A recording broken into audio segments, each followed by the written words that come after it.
This poster is focused on the methodological development of the life cycle assessment for methane splitting process, and in particular is developing a methodological approach for ColdSpark process.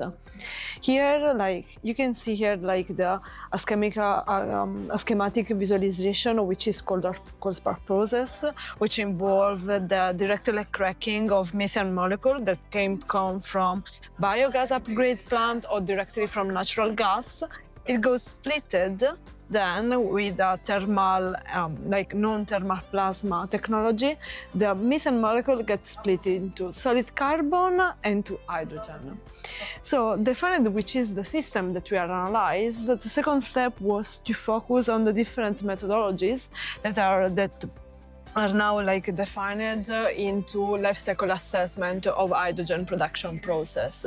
Defined which are the different methodology, we identify which are the main topics, and according to them, the methodological parameters that are suggested. Define so which are the guidelines for hydrogen production. We define our system, our methodological approach. The main difficulties for this process is its multifunctionality, because we are speaking about a process producing both carbon and hydrogen. As you can see here, the first proposal was to use a system expansion approach. Then we deviated from this first approach according to new guidelines to energy allocation. The functional unit applied is 1 kilogram of hydrogen, and we inserted as well 1 kilogram of carbon in order to be comparative with the carbon production process. The scope is cradle to gate, so we are taking into account the emission from the input and the process itself. And we analyze different impact categories going behind the climate change and to inserting all the environmental footprint categories that were recommended.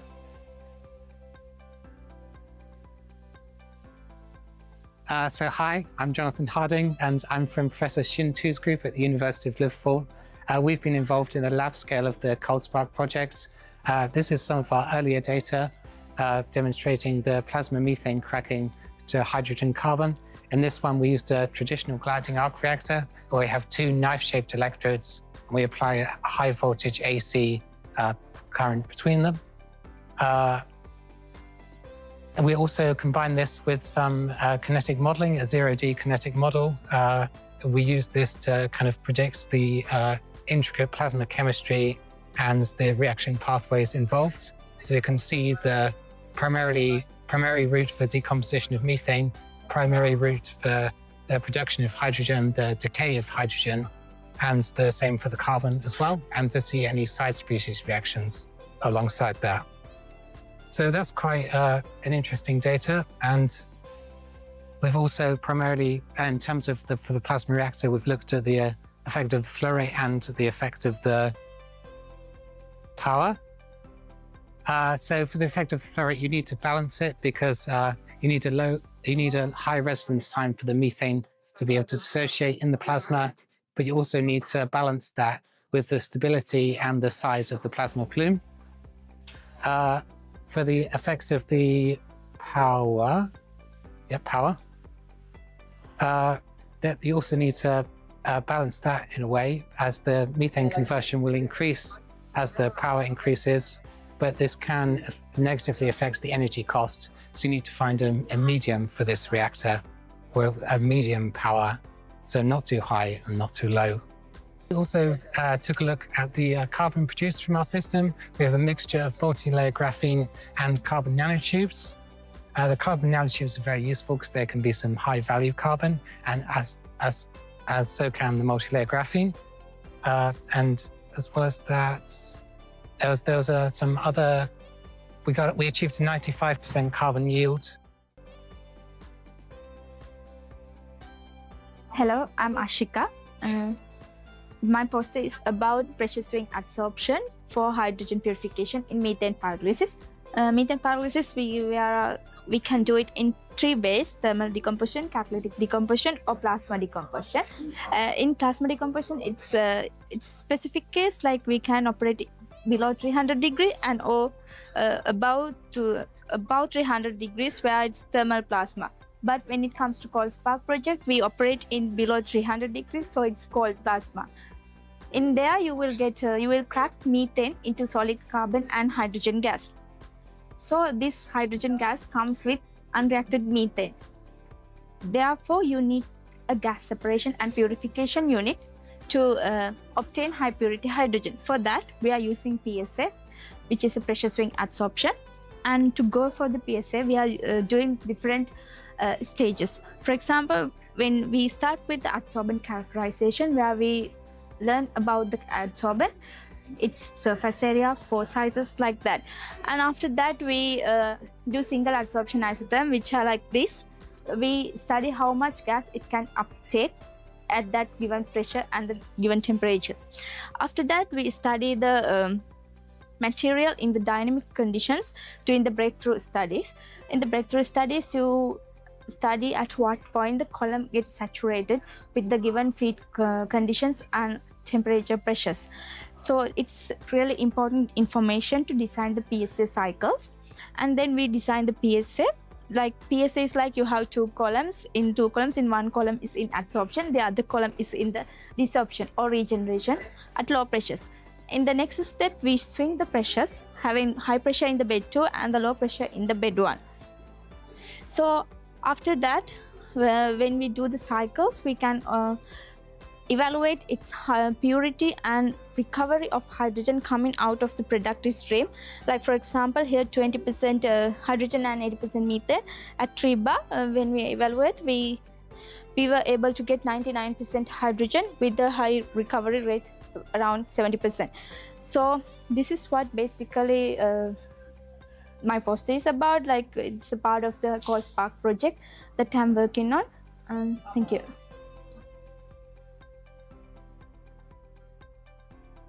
The work in this poster is on functionalizing metal organic frameworks to capture CO2 from flue gas. So we have shaped the adsorbent to capture the CO2.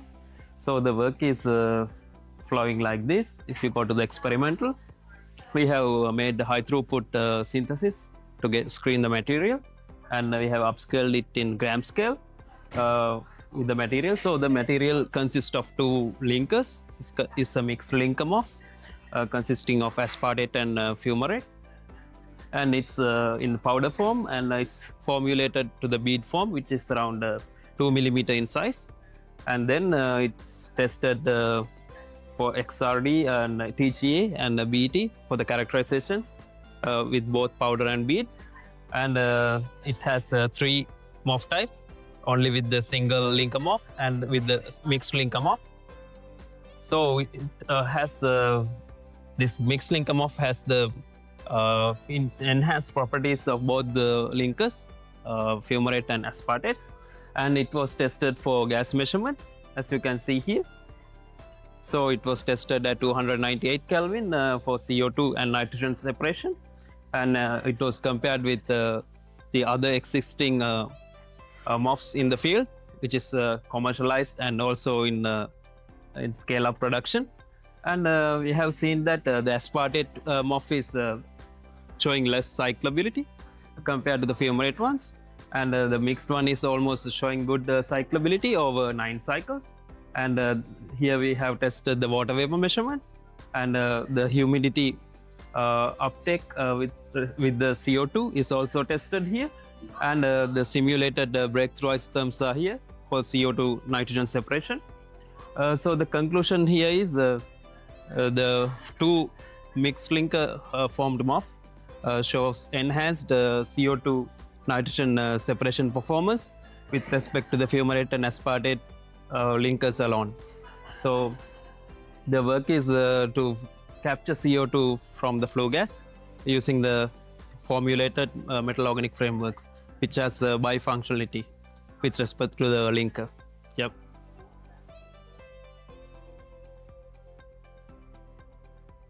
So generally, I am working with the nickel iron hydrotalcite derived catalyst for the methane cracking. And in this research, I conducted the series of experiments to check which ratio or composition would be the best for the hydrogen production of the hydrotalcite bait catalysts.